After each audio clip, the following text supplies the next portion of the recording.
छत्रपती शिवाजी महाराज आणि छत्रपती संभाजी महाराजांचा अपमान करणाऱ्या प्रशांत कोरटकरला कोल्हापूर पोलिसांनी तेलंगणातून अटक केली। आज सकाळी जुना राजवाडा पोलीस ठाण्यात हजर केल्यानंतर आता 11 वाजता त्यांना न्यायालयात हजर करण्यात येणार आहे। कोरटकरच्या अटकेनंतर कोल्हापुरात कडेकोट पोलीस बंदोबस्त ठेवण्यात आला आहे। दरम्यान शिवसेना आक्रमक झाली असून कोरटकरला कोल्हापुरी पायतान दाखवा असा इशारा आता शहर समन्वयक हर्षल सुर्वे यांनी दिला आहे।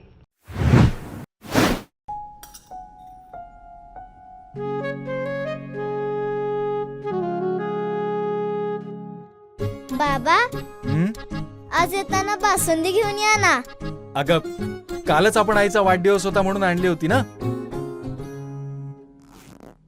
ऐकलं, गोकुळची बासुंदी पुन्हा खावीशी वाटतेय। खरं सांगू, मलाही खावीशी वाटतेय। पुन्हा पुन्हा खावीशी वाटणारी गोकुळ बासुंदी।